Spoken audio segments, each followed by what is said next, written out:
I'm Craig Kenneth, a relationship coach and a psychotherapist. Every relationship is different and every breakup is different. Work with me and you'll get professional help on your situation. And if you're in no contact focused on personal growth, my Knowledge Workbook series and Creative Healing course can help you make changes like you've never made before. Available now at AskCraig.net.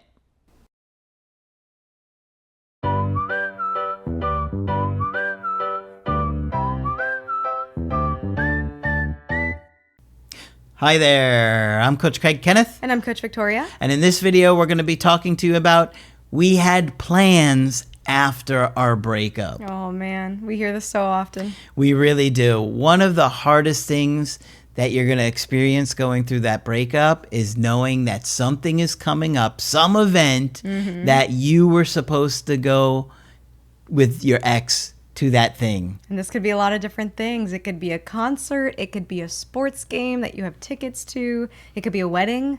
Weddings are very popular. Weddings and concerts are always like the top two. I see vacations up there too. Because, well, yeah, and that's a big one too. But because concerts tend to be booked like 5 months out, 4 months out, or weddings are planned way in advance. Yeah. Those are the two big ones that I see the most often. Or plans with family too. It could be like a family outing or something that had been, that had taken some time to plan out.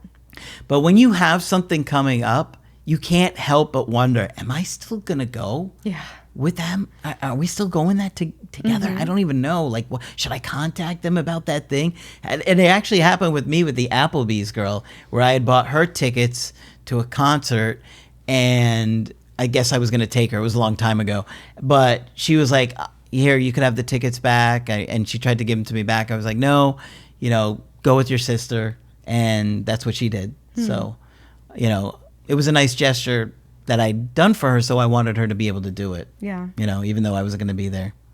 As someone who's been on the other side of it, I've been to concerts and sports games that had been planned, that I was supposed to go with a partner for, but have taken somebody else. And those moments, even if the concert might still be enjoyable, there's still that feeling of, oh, I should have been here with this person. Yeah. If you still attend that plan or go on that trip or do whatever it is that you had decided to do together just on your own, then it's that feeling of this is different than how it was supposed to go or how I thought it would go.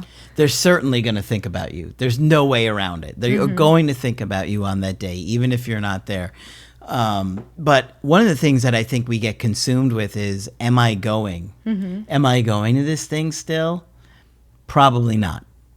I see this fairly regularly. I would say it's probably not going to happen.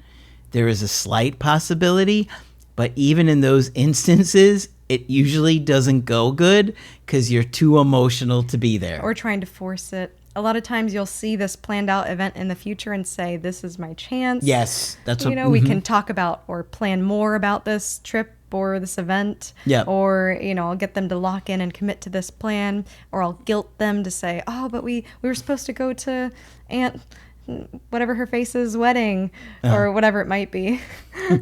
And so sometimes that could be used as a tool to guilt, so don't do that. Don't try to pressure or force an ex into a plan that was made while the two of you were together that you're still trying to get them to go to after you break up. Yep.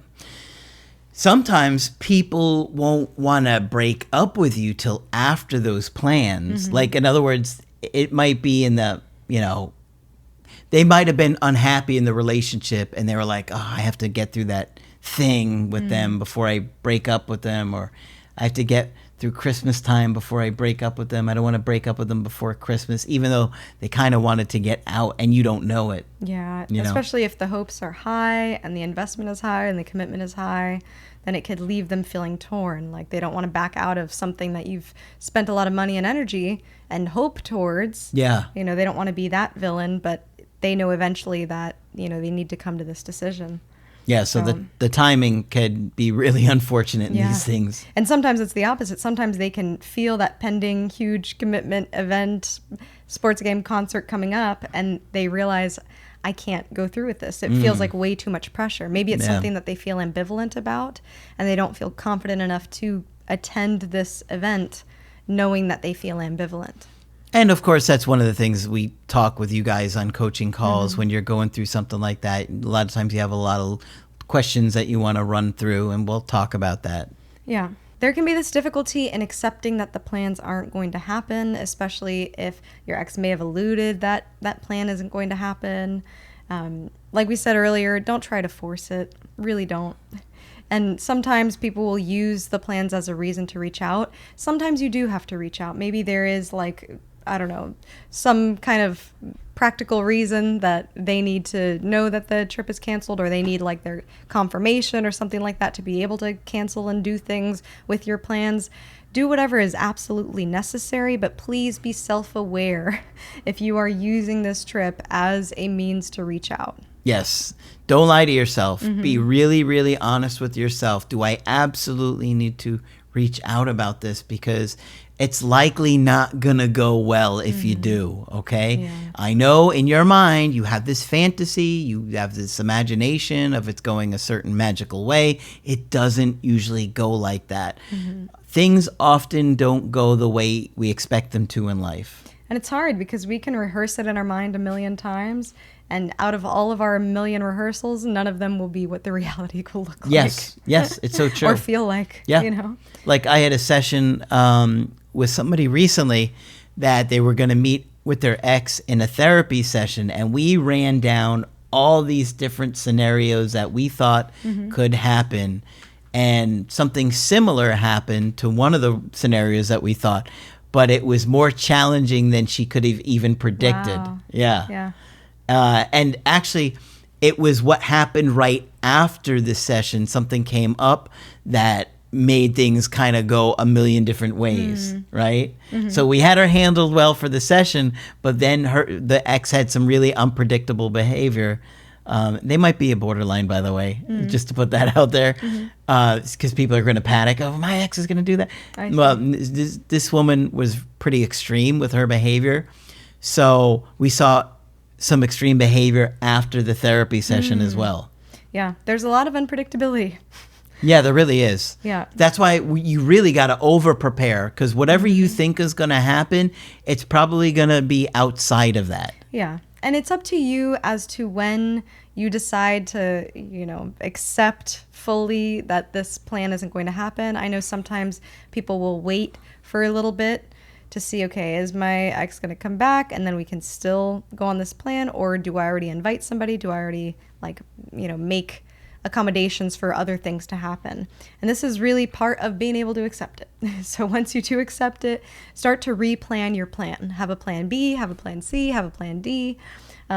There might still be that chance that your ex says, okay, let's try this. I am willing to go to this concert or go to this event, but it's really up to you to call the shot as to when. Because I know there's things that have deadlines and plane tickets and all these types of things. So try to be wise in how you're organizing things. You don't want to wait till the absolute last minute and then, want to go to this event, not have anybody to go to, or, have this feeling like it's just caught up with you. Yep. Yeah. And another thing that you can do just for your own sanity is start to create your own plans outside of your ex, right? Because there's going to be this feeling of, I had all of these things. I had my life planned out for the next year of all these fun events and things to do and outings and travel with my person. And now they're not there. And what do I do? So start creating plans with other people. I think it's really good for your mental health in general because it starts to reestablish your sense of predictability. Yeah. I have an idea of what's going to happen next month. In December, we're going to go to Atlanta or whatever it might be. Yeah. So you can slowly start to rebuild just that sense of there are plans you'll make in your life that will happen. And there's a lot of plans that you'll make in your life that will happen. So you can be disappointed about some with your ex, but try to keep that hope.